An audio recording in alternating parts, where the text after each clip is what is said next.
हड़िया में बनावे लगली खीर तो कदीर देखी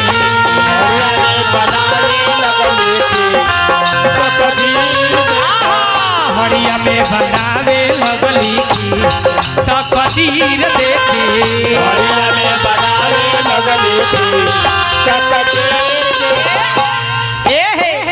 आहो तो कदीर देखी आहो तो कदीर देखी आहो तो कदीर देखी आहो तो आहो तो कदीर देखी आहो तो कदीर देखी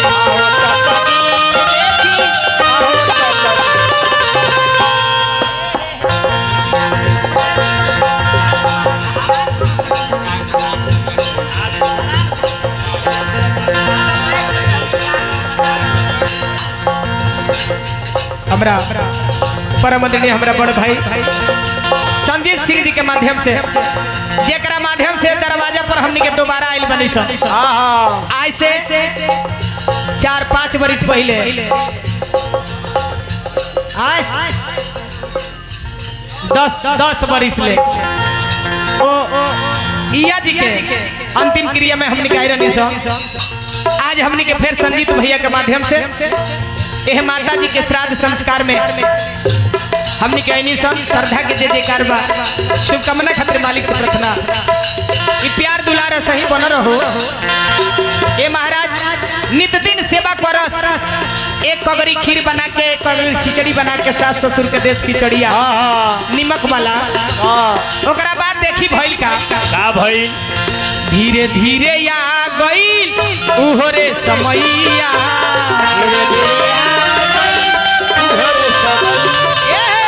धीरे धीरे या गइल उहोरे समैया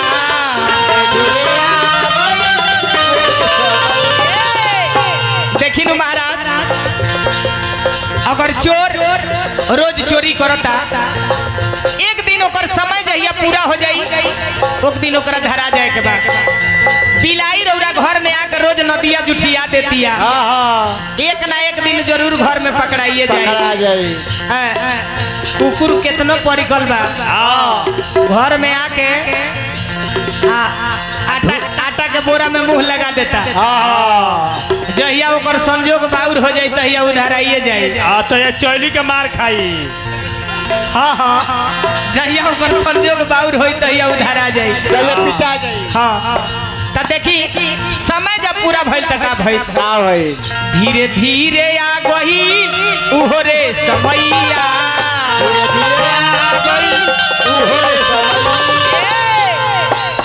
श्रवण कुमार के बाबू औरी मैया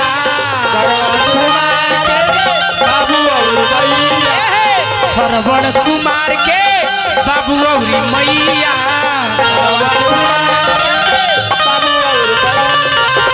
श्रवण कुमार के धर्म पत्नी नित दिन माता पिता के उहे नीमक वाला खिचड़िया खियावत आ श्रवण कुमार के खीर खियावत एक दिन भेद खुलल एक दिन भेद गइले खुल त कदीर देखे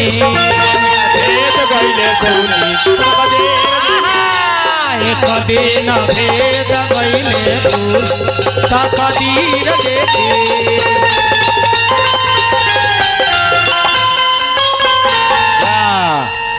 देखी महाराज एक दिन के समय भइल कि श्रवण कुमार के पत्नी जौन बड़ी खिचड़िया आ खीरवा बना के आ कहीं चल गईली कहीं चल गईली आ श्रवण कुमार के वह दिन मौका मिलल।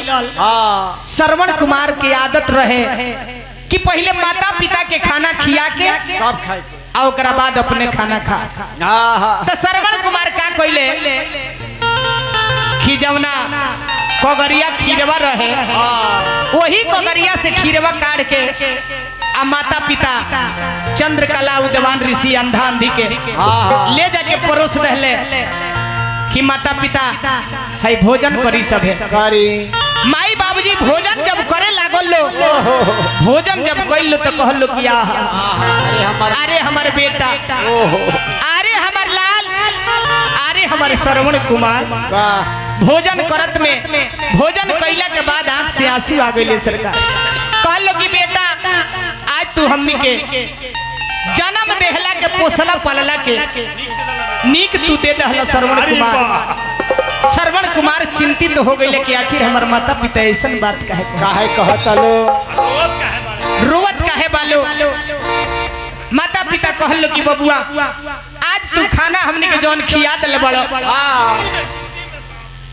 ई खाना खैला से हमनी के आत्मा प्रफुल्लित हो गई। आज ले ऐसा भोजन हमनी के नहीं से कोई ना ना ना।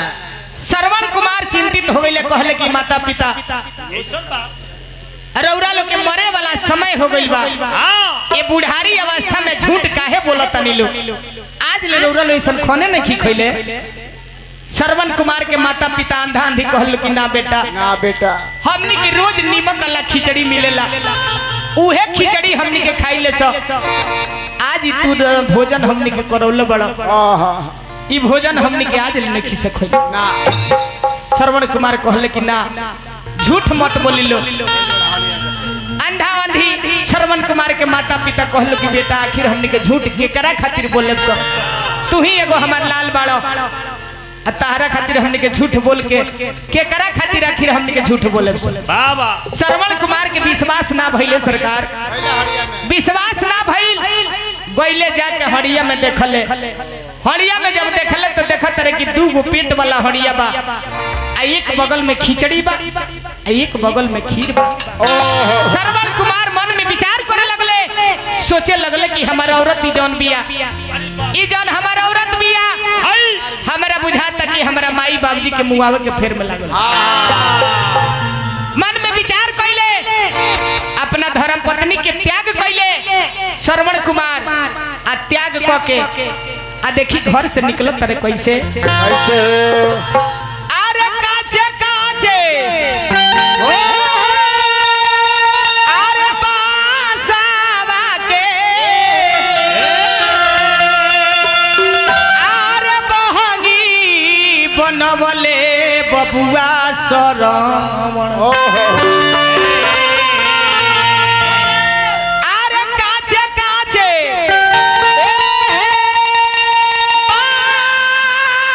बासावा के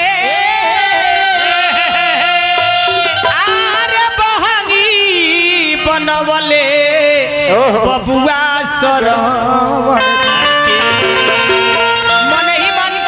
मन ही मन प्रण कैले श्रवण कुमार अपना औरत के त्याग कर दहले आ माता पिता के देखी कैसे लेके निकल तरह से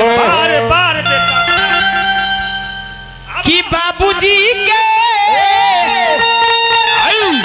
अरे ले ले बैठाय बबुआ श्रवण। बाबूजी के ले ले बैठाय बबुआ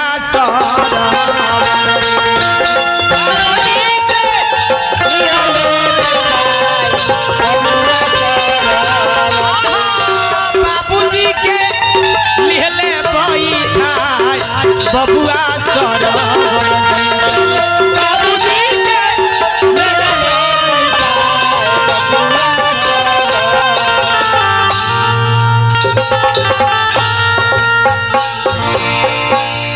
काचे काचे बसवा के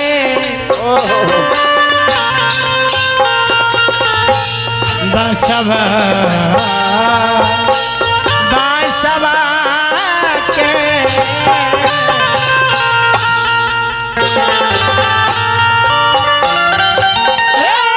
काचे काचे बसवा के बहंगी बनवले बबुआ श्रवण।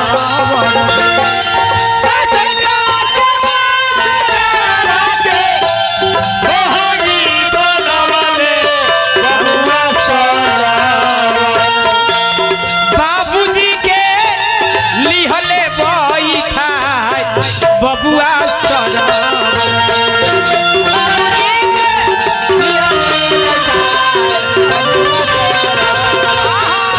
माई बाप के ले ले बैठाय बबुआ